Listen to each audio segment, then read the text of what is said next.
রে লাইজুর মেয়ে, শুধু শুধু আমার দোকানে এতক্ষণ তাকিয়ে আছিস কেন বলতো? আসলে কাকিমা, তোমার দোকানের গোল্ডের নেকলেসগুলো দেখতে এত সুন্দর না, আমি একদমই চোখ ফেরাতে পারছি না। ঠিক আছে, তাহলে তোর মাকে যে বলবি একটা নেকলেস কিনে দিতে, তাহলেই তো হয়ে যায়। শুধু শুধু এভাবে তাকিয়ে থেকে কি লাভ? এমনিতেই কাকিমা, আমি দাঁড়িয়ে দাঁড়িয়ে দেখছিলাম। আমি আজকে আমার বাবা আর মাকে বলবো আমাকে একটা সুন্দর নেকলেস কিনে দিতে তোমার দোকান থেকে। ঠিক আছে ঠিক আছে, এখন আমার দোকানের সামনে থেকে চলে যাও তো, না হলে আবার নতুন কাস্টমার আমি ধরতে পারবো না। তাড়াতাড়ি যাও। নিঞ্জা, এই দেখ, আমার মা তার দোকান থেকে আমাকে এই নেকলেসের বক্সটা দিয়েছে। এই নেকলেসটা কত সুন্দর, তাই না? এরে বাঁধন, নেকলেসটা আসলেই অনেক সুন্দর। আমিও যাওয়ার সময় তোর মায়ের দোকানে দেখলাম অনেক সুন্দর সুন্দর গোল্ডের নেকলেস। আমি আমার মার বাবাকে যে বলবো আমাকেও যাতে তোর মতো তোর মায়ের দোকান থেকে একটা নেকলেস কিনে দেয়। ঠিক আছে লিঞ্জা, তাহলে তো ভালোই হয়। সামনে তো ঈদ আসছে, এই ঈদে আমরা দুজন নেকলেস পরে ঘুরবো, কি মজা। হ্যাঁ রে বাঁধন, আমি এক্ষুনি যাব, যে আমার মা বাবাকে বলবো। মা বাবা, তোমাদের কাছে আমার একটা আবদার থাকবে। এবার ঈদের জন্য আমাকে একটা নেকলেস কিনে দিবেই দিবে। আমি কখনো সোনার নেকলেস পরিনি, আমার যে সোনার নেকলেস পরতে খুব ইচ্ছে করে। কি সব বলছিস রে লিঞ্জা মা? সোনার নেকলেস সে তো অনেক দাম। আমি কখনো সোনার দোকানে যে নেকলেসের দামও জিজ্ঞাসা করিনি। মনে হয় অনেক দাম হবে। তোর বাবা রিক্সা চালিয়ে যে টাকা ইনকাম করে, সেই টাকা দিয়ে তো আমাদের সংসারটাই চালাতে হিমশিম খেয়ে যাচ্ছি। তোকে আবার সোনার নেকলেস কোথা থেকে কিনে দেবো রে মা? আমি এত কিছু জানি না, আমার একটা সোনার নেকলেস লাগবেই লাগবে। বাঁধন, মিশা, অনিতা, ওরা কত সুন্দর সুন্দর সোনার গহনা পরে।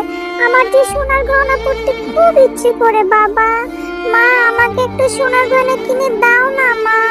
না না না না না, এত শখ থাকতে নেই। এগুলা যে বড়দের শখ। বড় লোকরা সোনা শুধুমাত্র বড় লোকদের জন্যই। ওদের অনেক টাকা আছে, ওরা সোনার গয়না কিনে পরতে পারবে। আমাদের তো এত আয় রোজগার নেই।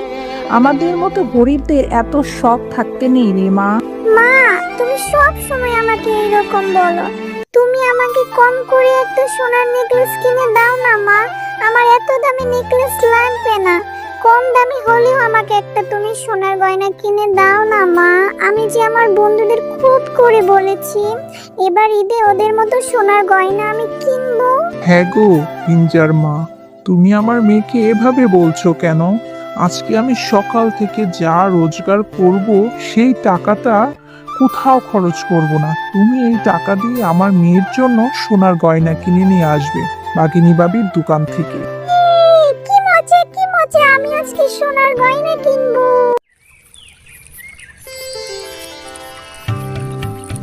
এই নাও লিঞ্জার মা, এখানে 1000 টাকা আছে।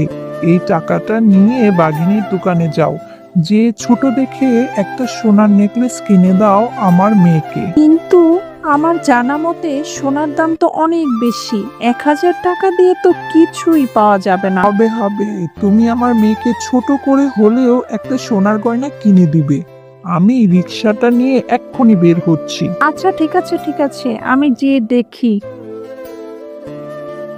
বলছি বাগিনী ভাবি, আমাকে 1000 টাকা দিয়ে আমার মেয়ের জন্য একটি সোনার গয়না দেন তো।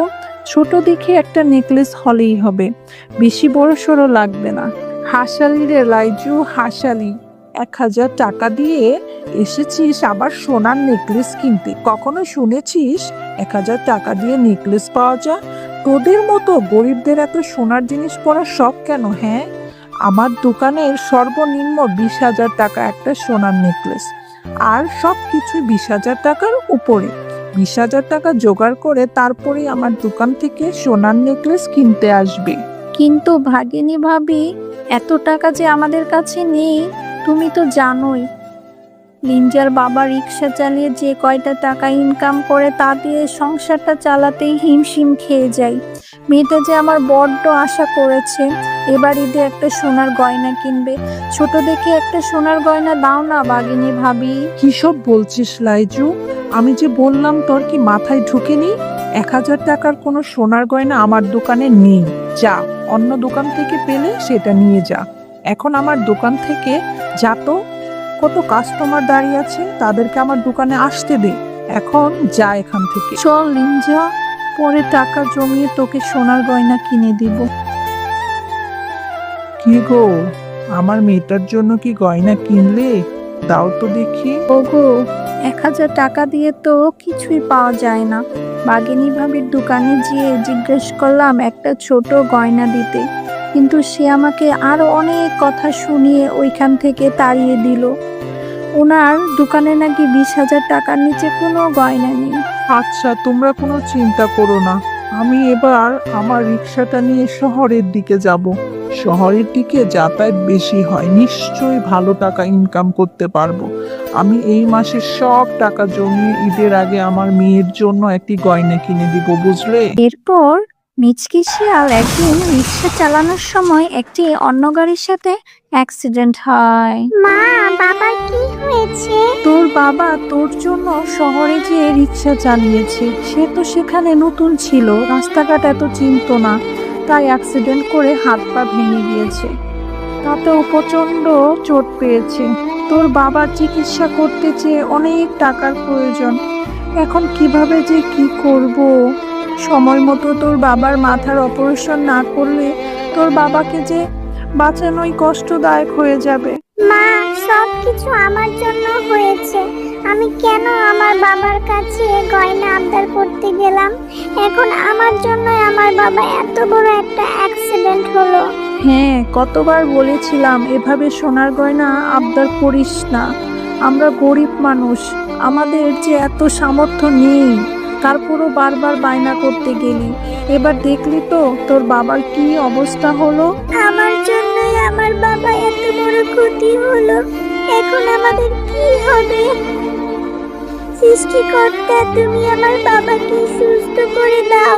আমি আর কখনো কিছু আমার বাবার কাছে বায়না করব না। ছোট মেয়ে লিঞ্জা, তুমি এভাবে এখানে বসে বসে কাঁদছো কেন? কি হয়েছে তোমার, বলো আমাকে। এরপর লিঞ্জা পরীটাকে সব ঘটনা খুলে বলে।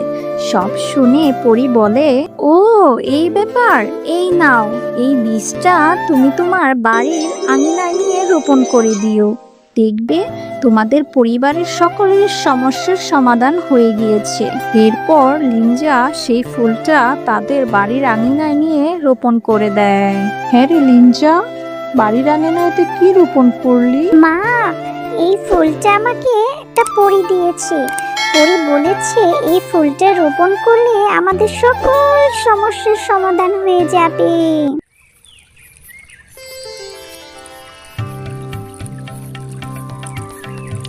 মা, দেখেছো, পরী ঠিকই বলেছিল। আমাদের বাড়ির উঠোনে কত বড় সোনার গয়না একটি গাছ হয়েছে। হ্যাঁ রে, এটা কিভাবে হলো? সোনার গয়নার গাছ তো আমি জীবনেও দেখিনি। হ্যাঁ লিঞ্জা, আমি জাদুর সোনার গাছ।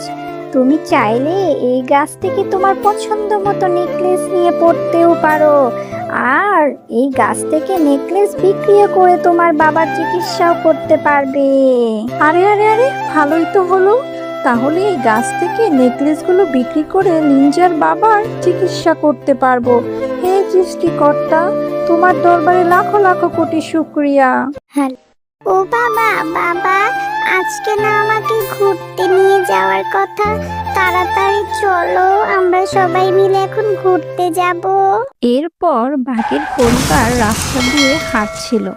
এমন সময় একটা গাড়ি এসে তাদের অ্যাক্সিডেন্ট করে চলে যায়। তোমরা কে কোথায় আছো? আমার বাবা মাকে বাঁচাও, আমার বাবা মা মরে যাবে। বাবা মা, তোমরা আমাকে ছেড়ে চলে গেলে এখন আমি কার কাছে থাকবো? আমি কোথায় যাব? তোমরা ছাড়া যে আমার কেউ নেই। মা ববি, তোর বাবা মা মরে গেছে, তাতে কি হয়েছে? আমি তো আছি। তোর মামা যতদিন আছে ততদিন তোকে দেখে রাখবে মা। তুই আমার সাথে চল। একা একা এই বাড়িতে কি করে থাকবি? মামা, ও মামা, আমি আমার বাবা মার কাছে যাব। বাবা মার কথা খুব মনে পড়ছে। আমার বাবা মা কেন আমাকে রেখে চলে গেল? ববি মা, তোমার মা বাবা নিয়ে তাতে কি হয়েছে? আমরা তো আছি। আমি তোমাকে মায়ের আদরেই বড় করব। তুমি আমার সাথে চলো। হ্যাঁ মামি, আমি বাড়িতে একা একা কি করে থাকবো? আমার যে ভীষণ ভয় লাগে। আমাকে তোমাদের সাথে নিয়ে যাও, আমি তোমাদের সাথে চলে যাব। এরপর ববি তার মামা মামির সাথে তার মামার বাড়িতে চলে যায়। আর তার মামার মেয়ে ছিল খুবই দুষ্ট এবং হিংসুটে। সে ববিকে দেখেই ভীষণ রেগে যায়। মা, এই মেয়েটা কি? তুমি এই মেয়েটাকে কেন এনেছো? ওকে আমার একদমই সহ্য হচ্ছে না। ওকে দেখতে ইচ্ছে করছে না। মা টিনা, ও তোমার ফুপির মেয়ে। ওর বাবা মা মরে গেছে। ও অনেক ভালো মেয়ে। ওর সাথে মিলেমিশে খেলা করবে। এখন থেকে তুমি মনে করবে ও তোমার আপন বোন। যদি কখনো ওর সাথে দুষ্টুমি করেছো, তাহলে কিন্তু তোমাকে আমি দুষ্টুমির জন্য শাস্তি দেব। ও কখনোই আমার বোন হতে পারে না মা। ওকে বাড়ি থেকে বের করে দাও। আর ওর জন্য আমাকে শাস্তি পেতে হবে? ওর সাথে আমি কখনোই খেলবো না। আরে এই মেয়ে, তুই আমার বিরিয়ানি খাচ্ছিস কেন? বিরিয়ানি আমার অনেক পছন্দ। বিরিয়ানি আমার মা আমার জন্য রান্না করেছে। তোকে আমি এই বিরিয়ানি খেতে দেব না। তুমি আমার সাথে এমন করছো কেন বোন? আমি তো তোমার বোন হই। তুমিও আমার সাথে বিরিয়ানি খাবে। আসো আসো। আমি কখনোই তোকে বিরিয়ানি খেতে দেব না। এই বিরিয়ানি আমার। আমি এটা নিয়ে চলে যাব। এরপর টিনা ববির থেকে বিরিয়ানি নিয়ে চলে যায়। আমার যে খুব খিদে পেয়েছে। বোন তো বিরিয়ানিটা নিয়ে চলে গেল। আমার বাবা মা নেই বলে আমাকে কেউ ভালোবাসে না। কিরে মা ববি, এভাবে কাঁদছিস কেন? কি হয়েছে তোর? মামি, বোন আমার থেকে আমার বিরিয়ানিটা নিয়ে চলে গেছে। বোন আমাকে বিরিয়ানি খেতে দেবে না। আমার যে ভীষণ খিদে পেয়েছে। বোন আমাকে একদমই সহ্য করতে পারে না মামি। ও আচ্ছা, টিনা তাহলে তোকে বিরিয়ানি খেতে দেয়নি। এর জন্য ওকে শাস্তি ভোগ করতে হবে। আমি এক্ষুনি গিয়ে ওকে বোঝাচ্ছি। এই মেয়েটা যে কবে ভালো হবে, একদমই ববিকে সহ্য করতে পারে না। এইরকম বদমেজাজি স্বভাবের জন্য আমি কোথাও গিয়ে শান্তি পাই না। টিনা, আমি ববিকে বিরিয়ানি খেতে দিয়েছি, আর তুই ববির থেকে বিরিয়ানি নিয়ে এসেছিস। তুই ওর সাথে এমনটা কেন করলি? এর জন্য তুই বাড়ি থেকে বেরিয়ে যাবি। বাড়ির উঠোনে গিয়ে কান ধরে দাঁড়িয়ে থাকবি। তুমি ওই মেয়েটার জন্য আমাকে বাড়ি থেকে তাড়িয়ে দিচ্ছ মা? আমি কখনো এটা বলবো না। ওই মেয়েটাকে আমার সহ্যই হয় না। ও আসার পর থেকে তুমি আমাকে একদমই ভালোবাসো না। আরে, তোর এই বদমেজাজ নিয়ে আর পারি না। তোকে যেটা বলেছি সেটাই কর। এক্ষুনি বেরিয়ে যা বলছি। এরপর টিনা বাড়ি থেকে রাগ করে বেরিয়ে যায়। আর বাড়ি থেকে বেরিয়ে সে রাস্তার মোড়ে কান ধরে দাঁড়িয়ে থাকে। আরে, এই শেফার দুষ্টু মেয়েটাকে দেখছি কান ধরে রাস্তায় দাঁড় করিয়ে রেখেছে। বেশ হয়েছে, এই দুষ্টু মেয়েকে কান ধরে দাঁড়িয়ে রাখাই উচিত। বোন বোন, তোমার হাতের গুলো কি? এগুলো তো মনে হচ্ছে মিষ্টি। আমার যে মিষ্টি খেতে বেশ ভালো লাগে। আমাকে একটা মিষ্টি দাও না ওখান থেকে। আরে, তোকে আমি মিষ্টি দেব না। তোর জন্য আমাকে শাস্তি পেতে হয়েছে। তুই আমার আপন বোন না। তোকে তো আমি কখনোই মিষ্টি দেব না। চোচা কোথাকার, এখান থেকে যা। আমার খাবারের উপর ভাগ বসিয়েছিস। তোকে কিভাবে শাস্তি দিতে হয় এটা আমি জানি। এখন মাও তোকে শাস্তি দিবে। দেখ, আমি হাঁড়িটা ফেলে দিয়েছি। এখন আমি মাকে বলবো এটা তুই ফেলেছিস। মা দেখে, মা, ও মা, দেখো দেখো, ববি মিষ্টির হাঁড়িটা ইচ্ছে করে ভেঙে ফেলেছে। আমার কাছে মিষ্টি খেতে চেয়েছিল। আমি বলেছি আমি তোকে মিষ্টি দেব না। মা এসে মিষ্টি দেবে। আর ও আমার উপর জিদ করে সব মিষ্টি নষ্ট করেছে। মামি, ও মামি, বোন মিথ্যা কথা বলছে। মিষ্টির হাঁড়িটা বোনই ভেঙে ফেলেছে ইচ্ছে করে, আমাকে শাস্তি পাওয়াবে বলে। ববি, এখন তো দেখছি তুই টিনার থেকেও বেশি দুষ্ট। তুই এই মিষ্টির হাঁড়িটা কেন ভেঙে ফেললি? এর জন্য তোকেও শাস্তি পেতে হবে। এক্ষুনি বাড়ি থেকে বেরিয়ে যা বলছি। কোথাও যাবি সেটা আমি জানি না, এই বাড়িতে আর কখনোই ফিরে আসবি না। তোকে অনেক আদর দিয়ে বাদর বানিয়েছি। মামি, আমাকে এভাবে তাড়িয়ে দিও না মামি। তোমরা ছাড়া আমার কেউ নেই। আমি কার কাছে যাব বলো? আমার বাবা মাও তো মরে গেছে। তুই কোথায় যাবি সেটা আমি কিচ্ছু জানি না, অনেক দুষ্ট হয়েছিস। এরপর ববি মন খারাপ করে বাড়ি থেকে বেরিয়ে যায়। বাবা মা, তোমরা আমাকে ছেড়ে চলে গেলে। মামিও বাড়ি থেকে বের করে দিল। আমার যে গহীন জঙ্গলের মধ্যে খুব ভয় লাগছে।